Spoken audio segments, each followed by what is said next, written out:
Welcome back to my channel. I'm Will BTV. Kumusta po kayong lahat?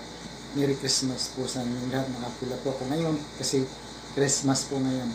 Sana po yung pamilya ninyo ay nasa ligtas na kalagayan. Mabuti po. Sagana kayo sa mga biyaya sa tinanggap ninyo sa buong isang taon. Okay? I'm Will BTV. Nagbablog nga po kami iba't ibang uri ng natural na halaman gamot. Nagtuturo din po ako ng tips tutorial tungkol sa iba't ibang uri ng natural na halaman gamot. Sa tulong po ng channel na ito ay meron po ako na ituturo sa mga mahirap nating kababayan na may mga libreng gamutan, may mga natural na gamot na nakukuha sa mga paligid ng bahay nila.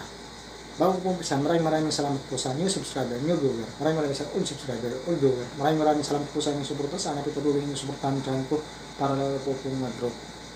At ngayon po, ang tips tutorial ko po sa inyo, yung mga sign na tayo ay magkakasakit. Kahit tayo ay healthy, pwede tayo magkasakit kung naabuso natin yung katawan natin. Ito po ha, tips number 1, kung palagi kang puyat, babagsak yan ang immune system mo. Subukan mo, isang buwan kang puyat, tapos yung trabaho mo 16 hours every day.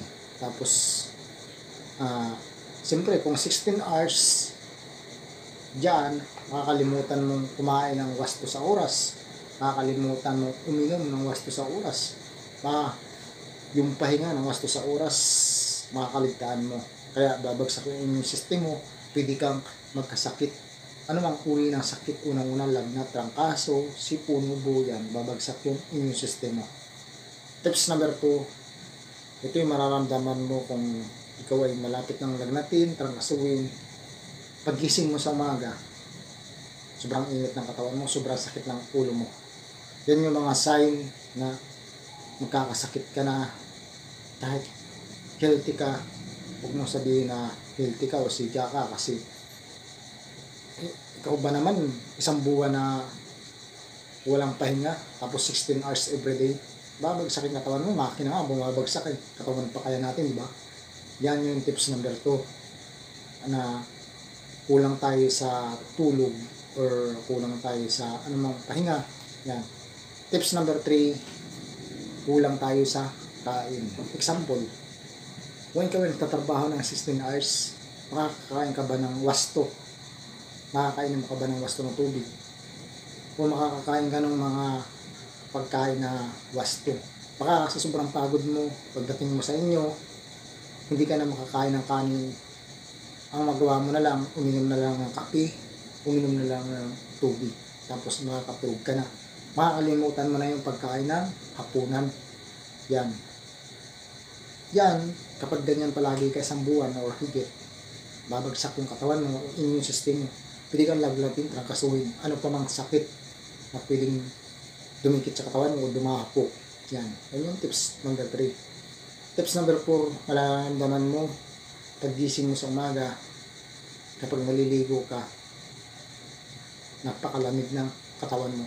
Takot na takot yung katawan mo sa tubig.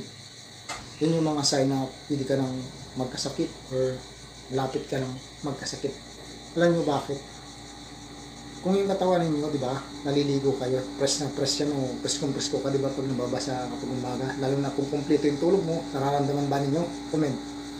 Kapag kumpleto yung tulog mo, sarap-sarap maligo, lalo kung malamig na tubig.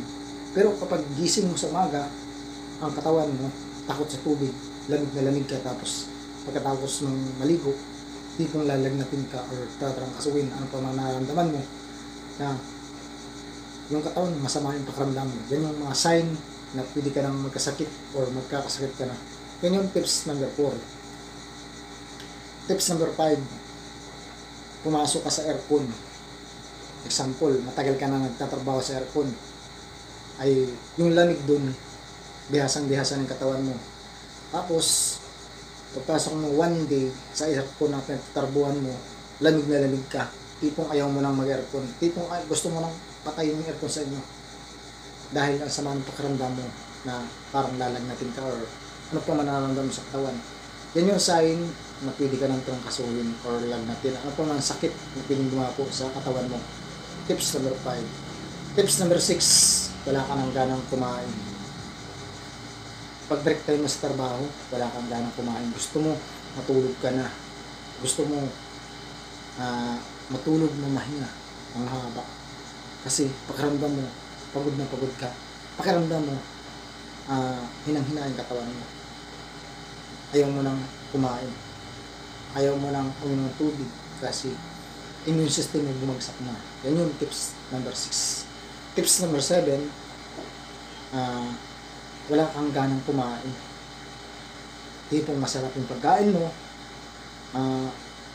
ayaw mong kainin. Kahit mga nilaga na karne, nilaga na karning baka, karning baboy na masarap ang luto, tinula, or mga seafoods, kaya ng mga isda na sinigang, yung maraming gulay, ayaw mo nang kainin. Dati naman, paborito mo yan, pero ayaw mo kainin. Pakiramdam mo, hinang-hina yung katawan mo. Pakiramdam mo, patulog yung katawan mo.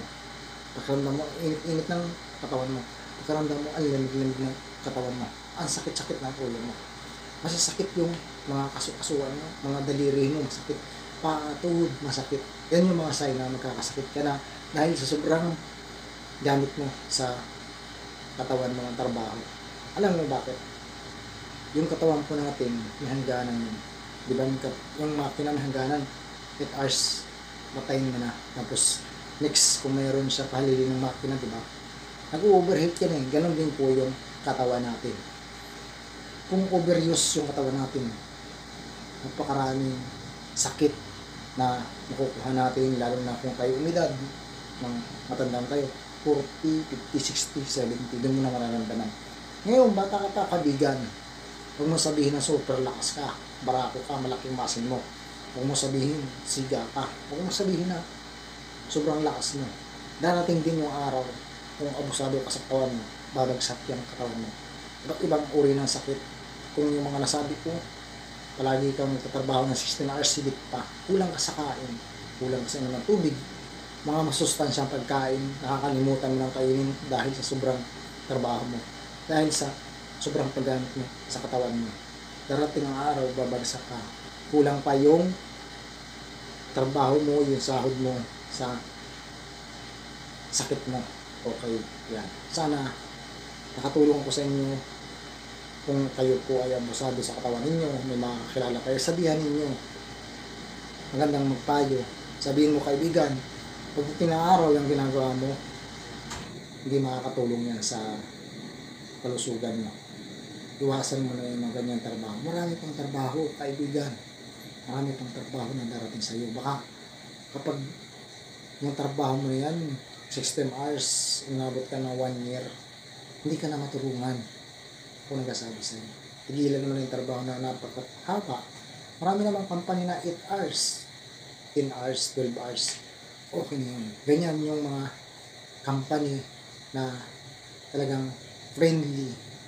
Pinahalaga nila yung katulong nila. Kung may katulong or boy, house, kasambahay, o mga production kayo, ano pa man na ganyan. Kasi yung mga company, kung gusto nila na kumita, inaalagaan nila yung mga tao nila. Kasi sila din yung nagbibigay ng pera, kaibigan, yung mga kagaya na natin. Example ako, halimbawa nagtatrabaho ako. Kasi kung wala ako, wala din sila, ganun yun. Kasi dapat alagaan yung mga trabahador. Kasi yung amo, kaya ba nilang gawin yung ginagawa ng mga trabahador? Di ba? Hindi. Kaya kumuha sila ng mga trabahador para matulungan sila. O dapat inaalagaan nila yung mga trabahador nila. Kasi yung magbibigay ng money, increase money, and mini, billion and trillion money. Yan. Sana po ay nakatulong. So hanggang dito na lang yung video ko. Maraming salamat po sa inyo. Ay Wilby TV. Sana po ay nakatulong ako sa mga tao na nanghihina or yung immune system bumagsak. Okay. Thank you for watching. Buhay po kayo na. And